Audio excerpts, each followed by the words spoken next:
Hello everyone, we're Group 5 and we chose GoDaddy for our IPO project. My name is Zola and I will talk about the overview of GoDaddy company and its reasons for IPO and use of proceeds.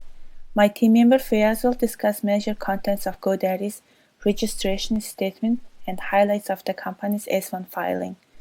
Lisa will talk about GoDaddy's IPO process and Brenda will conclude with GoDaddy's stock movement, our evaluation for GoDaddy, and its other important issues. GoDaddy is the world's largest domain name registrar and it was founded by Bob Parsons in 1997. The company was first launched as Jomax Technologies but soon changed its name to GoDaddy Software Inc. in 1999. GoDaddy became an Internet Corporation for Assigned Names and Numbers, or ICA, and an accredited registrar in 2000, and started to provide domain name registration services at 70% less than the industry leaders' prices. In 2005, it became the largest ICA and an accredited domain registrar in the world. In 2011, Bob Parsons sold the majority shares of GoDaddy to private equity firms Kohlberg Kraus Roberts and Company, Silver Lake Partners, and Technology Crossover Ventures for $2.25 billion US. As of 2014, KKR and Silver Lake each own 27.9% of the company, while Technology Crossover Ventures owned 12.5%. Founder Bob Parsons and his investment group owned 28% of GoDaddy's Class A stock.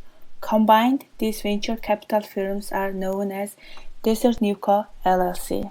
The headquarters of GoDaddy locates in Scottsdale, Arizona, and the company has formed many offices and data centers around the world, including Canada, Mexico, Brazil, India, Australia, Singapore, the Netherlands, Ireland, and the United Kingdom. The foundation of GoDaddy mainly focuses on small companies that have 5 or less employees.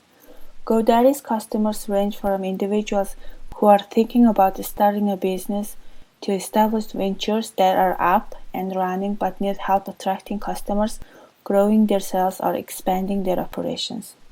In addition to domain registration, GoDaddy also offers website creation and design services, hosting, marketing services, and security tools to help customers build and maintain an online marketplace. With its large variety of product lines, GoDaddy generates revenues in 3 segments: domains, hosting and presence, and business applications. The domain segment is the primary business of GoDaddy. In this segment, the company generates revenues from domain name registration with ICANN, domain name renewals, and domain add-ons such as privacy and aftermarket sales. Hosting and presence is GoDaddy's second largest segment. In this segment, GoDaddy generates revenues from the sale of hosting and presence products, website builder products, SSL certificates, and e-commerce products. The third and small segment is the business application segment. In this segment, GoDaddy generates revenues by offering additional services to its existing customers. These services include email services, productivity applications, online bookkeeping tools, and email marketing products. GoDaddy first filed for an IPO in 2006. However, later the company withdrew its filing due to unfavorable market conditions. Since then, GoDaddy changed its management in 2011 when a group of private equity firms bought majority shares of GoDaddy. The CEO, Bob Parsons, stepped down and private equity firms brought in new leadership to take GoDaddy public. So, GoDaddy filed for an IPO again in June 2014. The main reasons that led GoDaddy to go public were to repay its senior note, raise additional capital, create a public market for its Class A common stock, and facilitate its future access to the public equity markets. GoDaddy estimated that the gross proceeds from its initial public offering would be approximately $396 million US or $455 million US if the underwriters exercise in full their option to purchase additional shares. From these proceeds, GoDaddy planned to use approximately $25 million to make one-time payment to its private equity sponsors KKR, Silver Lake, and TCV to purchase newly issued LLC units from Desert Newco and to become its sole managing member. Also, GoDaddy planned to use about $33 million to pay IPO expenses and approximately $26 million to pay its private equity sponsors to pay off the debt following the acquisition in 2011. Furthermore, GoDaddy planned to pay $3 million to founder and former CEO Bob Parsons and $350 million for its senior note, including related prepayment premiums and accrued interests. GoDaddy planned to use any remaining proceeds for the general corporate purposes. The intended uses of general corporate purposes included working capital, sales and marketing activities, solution and platform development, general and administrative matters, and capital expenditures. Next, Fayaz will talk about major contents of the GoDaddy's registration statement and highlights of the company's S-1 filing. Thank you, Zola. My presentation covers some important items in the registration statement, also known as Form S1, and I will also discuss some key highlights in the S1 document pertaining to GoDaddy. Let's go over some key contents in Form S1. Here we picked 5 items to discuss, namely business summary, financial summary, risk factors, management, and use of proceeds. Last item was already covered by Zula in her presentation. Therefore, let me go over the first 4 items in detail. GoDaddy operates world's largest domain name marketplace, where it provides domain name registration, web hostings, and business application tools to about 12 million customers. It also caters to 3 million international customers in 175 countries. GoDaddy's customer base is primarily local businesses with less than 5 employees. As of December 2013, it managed approximately 57 million domain names, which is about 21% of the world's domain names. GoDaddy generated a total bookings of $1.4 billion in 2013, a $100 million increase compared to 2012. Total bookings represent gross cash receipts from sale of products prior to certain adjustments. In this slide, you will see both consolidated statement of operation for multiple periods and the consolidated balance sheet as of March 2014. Statement of operation is separated into 2 sections to reflect the change of ownership that took place in December 2011. Predecessor section covers prior to Desert Newco, and successor section covers all periods after the merger. Please also note that last 2 columns of statement of operation contains unaudited financial data.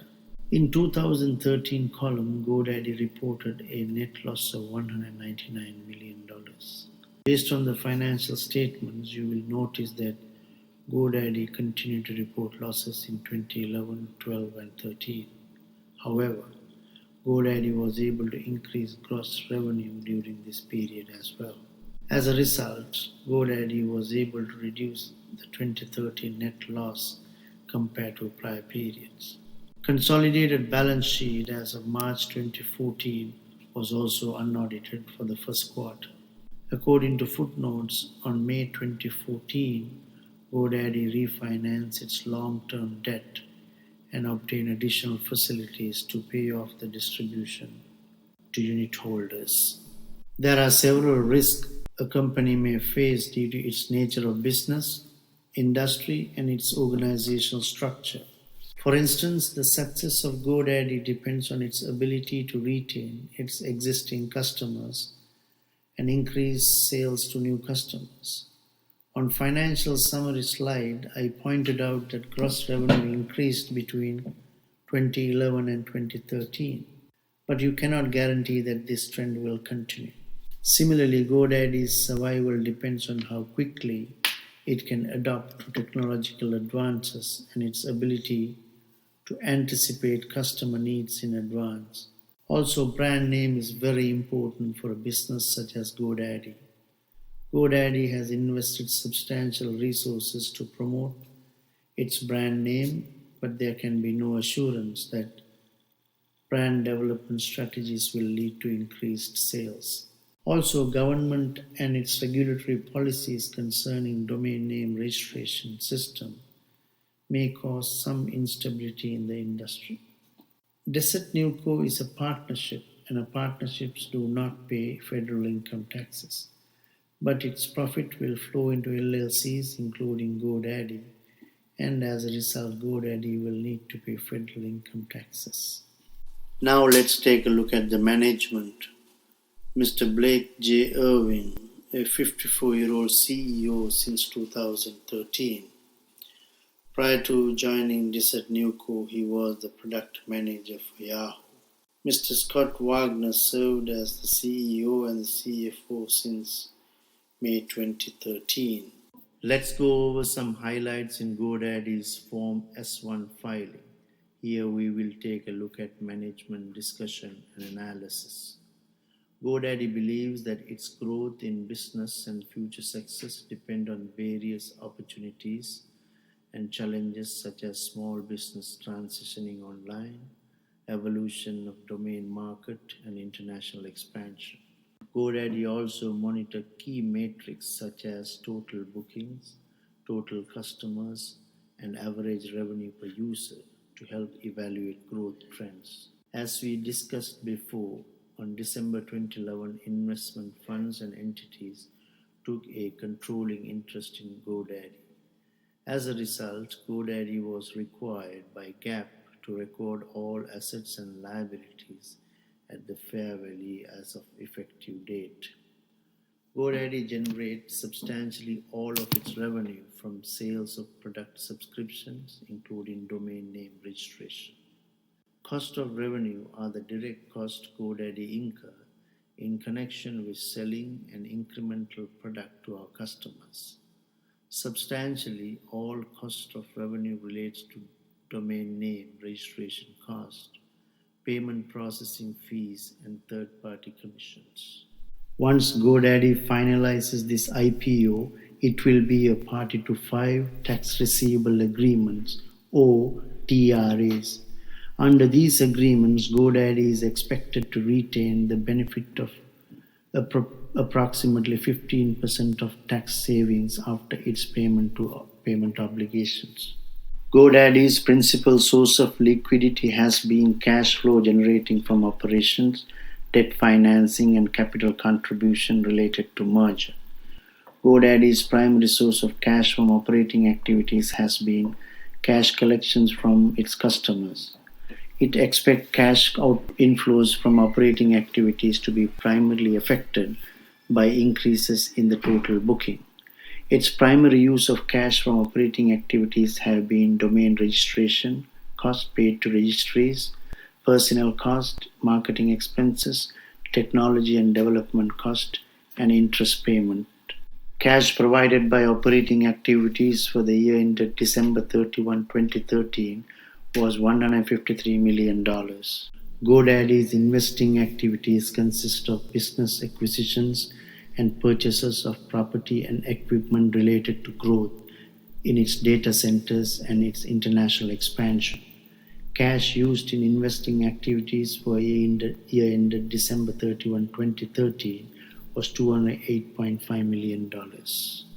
GoDaddy's financing activities consist of proceeds from the issuance of debt, the repayment of principal and debt issuance cost, and certain unit options repurchases.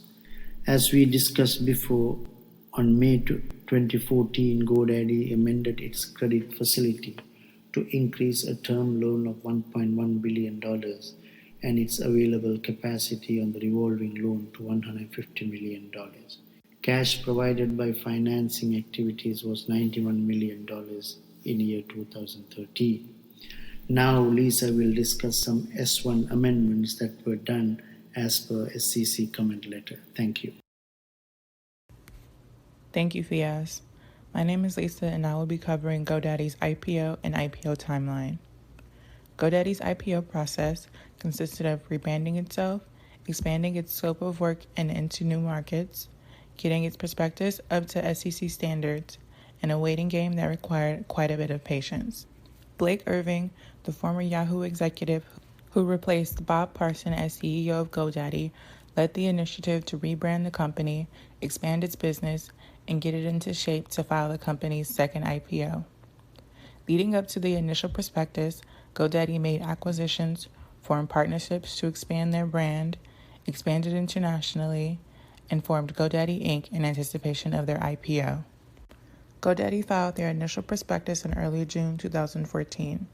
They received their first response letter from the SEC in early July. It was 12 pages long and consisted of 49 comments. Although the SEC's response was lengthy, a majority of the comments were resolved to the SEC's satisfaction with the first amended S1, through explanations in GoDaddy's response letter, revised disclosures, or a combination of the two. The SEC's comments were focused primarily on the company's organizational structure, both pre- and post-IPO, as well as the pro forma financial information provided. In their S1, GoDaddy provided the exhibit to the left to explain the anticipated structure of the organization post-IPO. To the right are just some of the comments that this prompted from the SEC. The SEC's comments regarding the organizational structure include a request for clarification of the post-IPO structure, a request for disclosure of the pre-IPO organizational structure, questions regarding the role of Desert Newco, the current and anticipated percentages of membership, and the current and anticipated voter rights of investors. GoDaddy responded to these comments through revised disclosures and the revision and creation of the following exhibits. These exhibits are from the 7th S1 Amendment, but the exhibits submitted with the first S1 Amendment were nearly identical in structure. The revisions came when the number of shares to be traded was revealed and the percentages of ownership could be more accurately disclosed. These exhibits clearly reflect the reorganization that the company went through for this offering and discloses important information for potential investors, such as voting rights and percentages of ownership. As you can see, the continuing owners maintain the most influence post-IPO. Another comment from the SEC was in relation to the company's unaudited pro forma statement of operations. As previously mentioned, one of the uses of proceeds was to partially repay the senior note, and the SEC requested assurance that the calculation of interest expense included as an adjustment in the calculation of the $99 million net loss per share only took into account the amount of the proceeds used to repay the senior note.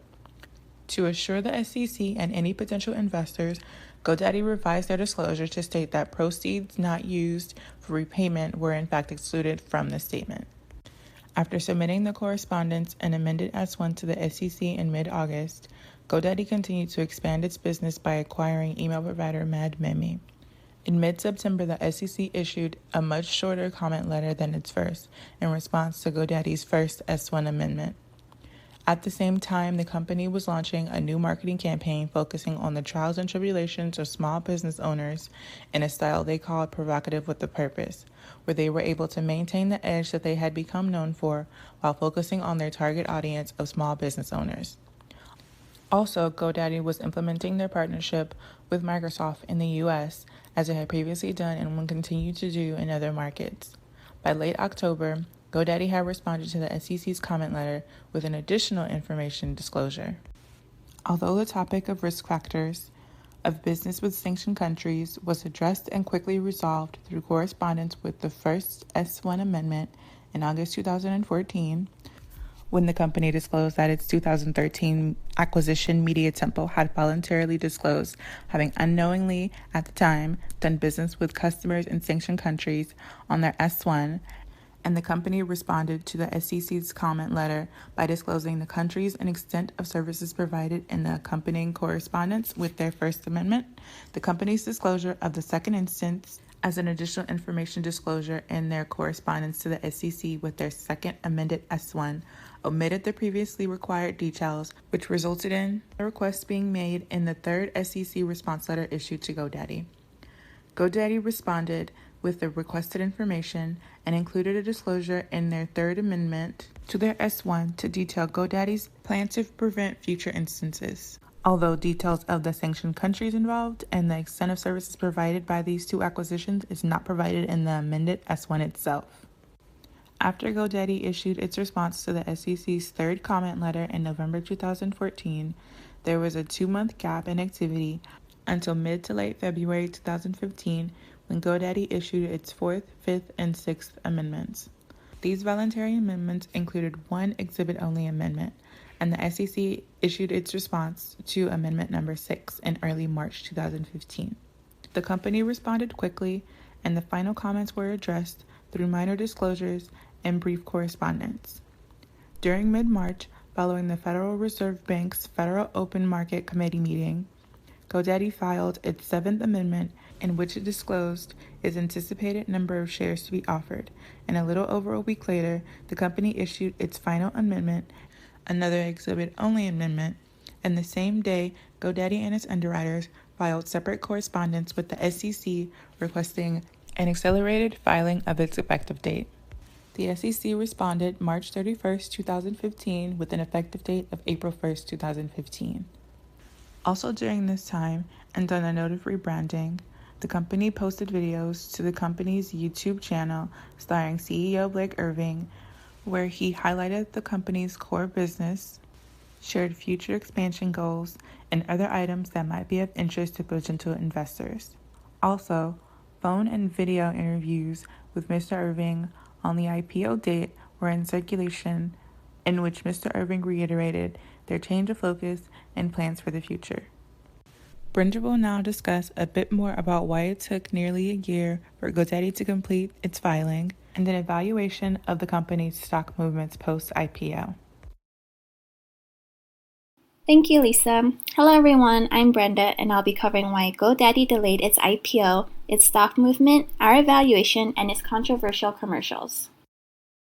Though GoDaddy originally filed for its IPO in June 2014 and expected to go public within the next 2 quarters, they went public almost a year later in April 2015. According to CEO Blake Irving, their decision to delay its IPO was mainly due to Alibaba going public as well as economic uncertainties during that time. He explained that they wanted to wait because of Alibaba's IPO taking away a lot of investors' attention from tech companies including GoDaddy.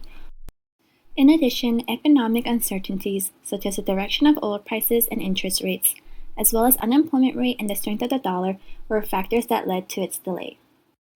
It seems that this was a good plan because GoDaddy's stock price increased by 30.75% on its initial day of trading. GoDaddy is traded on the New York Stock Exchange under the ticker symbol GDDY. GoDaddy priced its IPO at $20 per share. Though it was anticipated that GoDaddy would offer 22 million shares at $17 to $19 per share, the company offered 23 million shares at $20 per share. And as seen on this graph, GoDaddy's stock price has been fluctuating since its IPO. Now, I'll be going over some factors that may have contributed to these changes, such as GoDaddy acquiring $28 million worth of domains from Marcheck shortly after its IPO. Also, a few months later, GoDaddy launches operations in Australia, a country that is built upon small businesses, most of which do not have their own websites. And as Zula mentioned earlier, these are the types of small businesses that GoDaddy targets. During this period, the stock price fell by about 12%. The second quarterly report showed that though the company's customer base is expanding both domestically and internationally, the company's net losses continue to grow. GoDaddy reported net loss of $71.3 million, or 40 cents per share, while a loss of 17 cents per share was expected. Also, the cost of operating expenses increased by 20%, and general and administrative expenses included approximately $30 million in costs associated to its IPO. In November 2015, the stock price increased by almost 9%. GoDaddy released its third quarter earnings report, which showed a revenue of $411 million and a loss of 4 cents per share, which was better than the expectation of revenue of $408 million and loss of 9 cents per share. They had a strong quarter with sales rising by 15% and an increase in customer base of 9%. As indicated on this slide, there is a drop in price earlier this year in February. Despite a strong quarter earnings report, the company still has a large amount of outstanding debt. However, later in the month, GoDaddy launched .cn, which is the domain name for China's country code. GoDaddy also launched in 11 Asian markets, including Hong Kong, Japan, South Korea, Thailand, and the Philippines. More recently, its stock price increased in August as seen in the chart. GoDaddy released its quarter earnings report, which shows increases in revenue of about 16% and free cash flow of 9%. Additionally, its earnings before interest, taxes, depreciation, and amortization also rose by 26%. During this period, the company announced Ray Winborn as its new CFO, while Scott Wagner has been promoted to COO and President. Furthermore, the company launched a new app targeted towards entrepreneurs and expanded its languages for its products. GoDaddy also had acquired Freedom Voice, a provider of cloud-based voice-over internet protocol, for $42 million.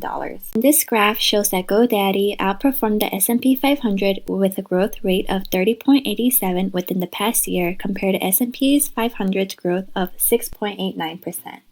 As of October 7th, GoDaddy's stock price was $35.48 and has never gone below the initial price offer of $20. As seen in the previous graph, GoDaddy has outperformed the S&P 500. Furthermore, the company has more than 63 million domain names and is the largest ICANN accredited registrar in the world. GoDaddy has more than 14 million customers worldwide and has a high brand recognition of about 80% in the US.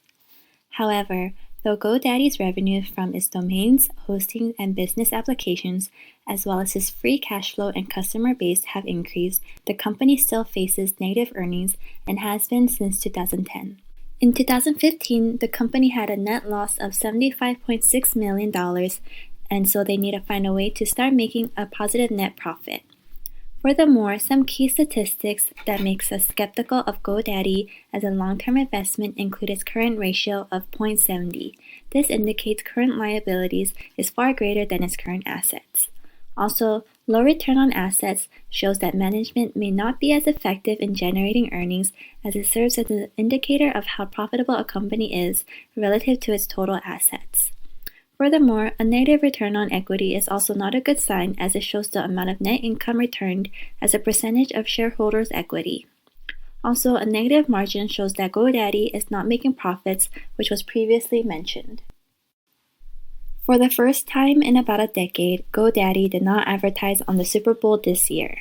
GoDaddy has been known for its controversial and offensive commercials, but is shifting its image with its global Go You campaign. GoDaddy wants to take a more personalized and data-driven approach, especially as the company expands globally. Now that GoDaddy has a high brand awareness, they want to move towards informing the audience what they do and what they offer, and also cater towards small businesses. GoDaddy also aims to target not only men but also women, as a study revealed that over 58% of small business owners are women. GoDaddy is now moving their business forward and continues to grow. This concludes our presentation. We hope you enjoyed and thank you for watching.